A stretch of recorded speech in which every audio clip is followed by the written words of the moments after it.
Você já falou sobre o caso, né, da indústria mexicana ter caído muito depois da liberação dos mercados através do NAFTA, mas eu gostaria de te perguntar, hoje, o que faz o México economicamente? O que o México faz para sobreviver? Eu pergunto isso por causa do seguinte: a gente vive hoje uma realidade pós-industrial, porque a gente está no maior processo de desindustrialização que talvez um país tenha vivido. Eu acho que só um país que recebe uma intervenção de guerra declarada, como Síria e Líbia, consegue ter um processo de desindustrialização tão grande quanto esse que o Brasil tem hoje. E a gente acaba repetindo um pouco a história que o México passou no passado. E dá para a gente até traçar um pouquinho o que seria o futuro do Brasil se ele continuar desindustrializando e mantendo essa ideia de liberalismo em que o Brasil libera para os Estados Unidos. O que o México faz para viver hoje?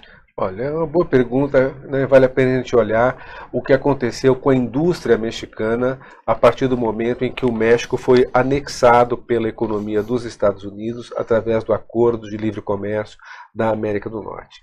O México, depois do Brasil, era o segundo país mais industrializado da América Latina, comparável à industrialização da Argentina, que é outro país que chegou a se industrializar em níveis razoáveis durante o período desenvolvimentista dos anos 40, 50, 60 e 70.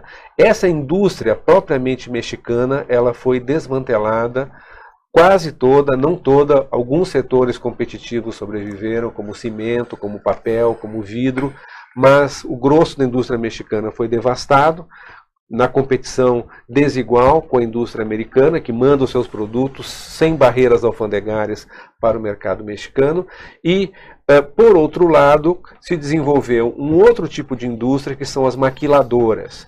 O que são maquiladoras? São empresas dos Estados Unidos que são transferidas para o outro lado da fronteira entre o México e os Estados Unidos, né? Todas as instalações saem dos Estados Unidos, vão para o México. Essas empresas recebem os seus produtos, né, os seus insumos, as suas partes que vão ser compostas no México, são importadas dos Estados Unidos pelo México. E no México essas partes são montadas por trabalhadores mexicanos. Trabalhadores que têm um salário 5 vezes, 7 vezes, até 10 vezes mais baixos do que os salários dos trabalhadores nos Estados Unidos.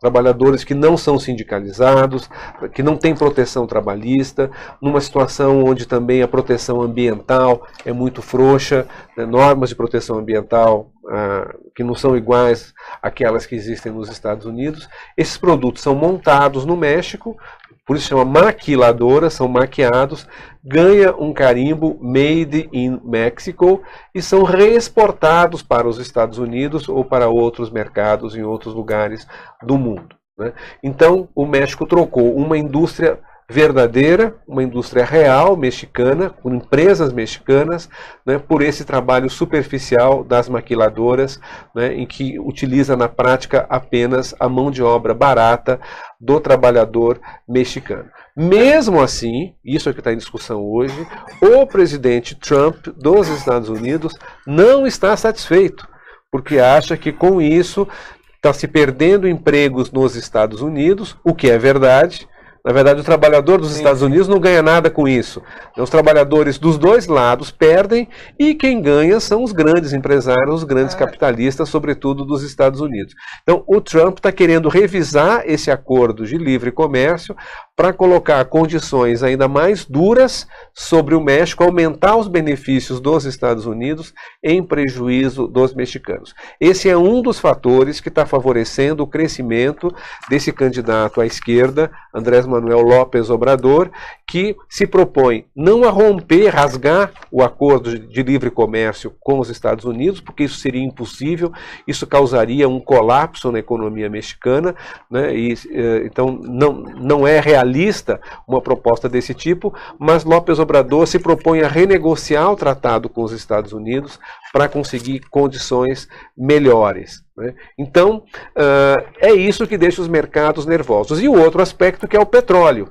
Assim como no Brasil, no México houve mudanças na lei do petróleo, nesse governo do Peña Nieto, que é o presidente que está terminando o seu mandato, altamente impopular, né, repudiado pela ampla maioria dos mexicanos, né. Ele fez uma série de medidas entreguistas em relação ao petróleo mexicano, criando condições extremamente favoráveis demais em alguns aspectos ao capital estrangeiro, e que o López Obrador se propõe a revisar para defender essa riqueza, que é o principal produto da economia mexicana, que é petróleo.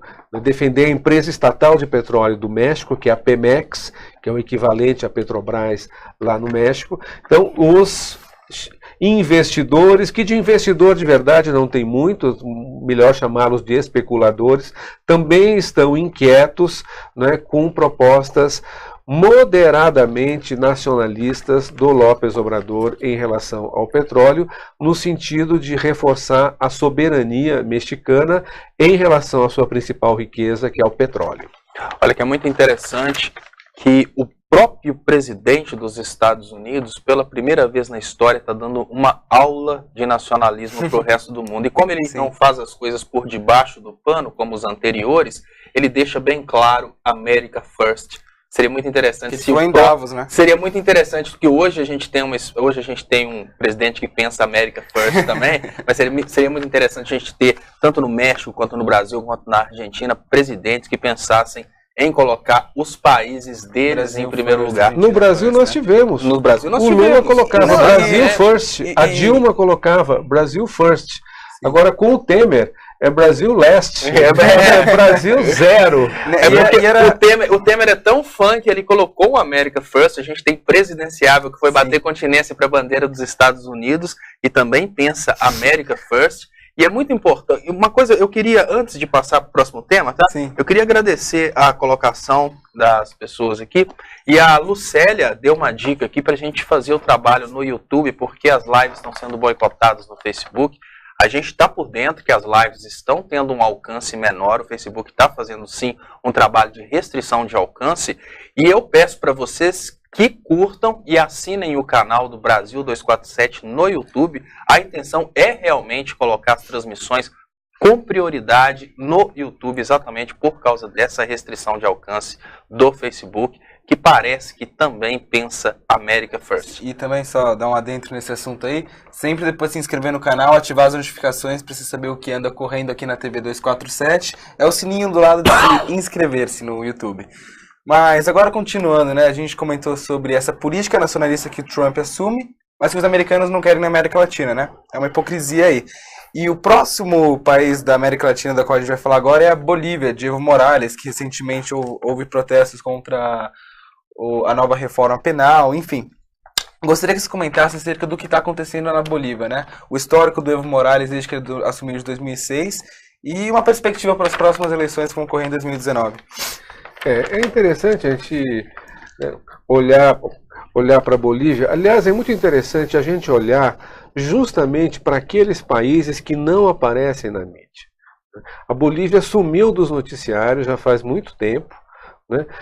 E a Bolívia é um país que foi muito mal falado, né? Em 2006, quando Evo Morales, né, líder indígena, líder dos movimentos sociais, foi eleito presidente com maioria absoluta, no final de 2005, assumiu em 2006, primeira coisa que ele fez, cumprindo a sua promessa de campanha, né, foi estabelecer o controle do Estado sobre a principal riqueza do país, que é o gás natural.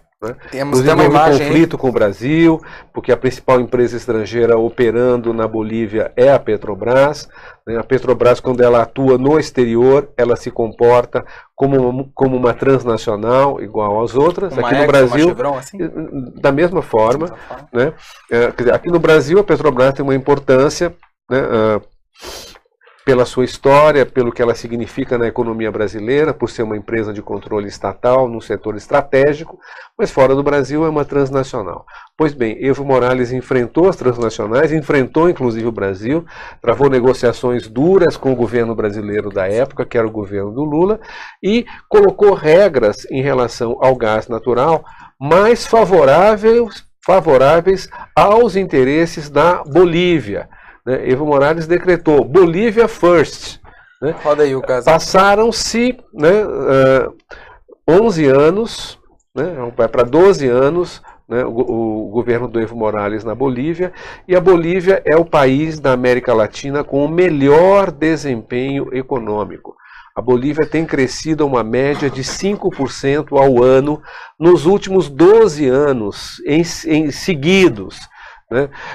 Uma melhora nos indicadores sociais tremendos na Bolívia, melhora de todos os indicadores econômicos, né? Isso se deve, né, à defesa dos interesses nacionais, né, do próprio país, da Bolívia, em relação aos seus recursos estratégicos, uma política de desenvolvimento que vai contra as ideias neoliberais, então de afirmar a presença do Estado boliviano em setores chaves da economia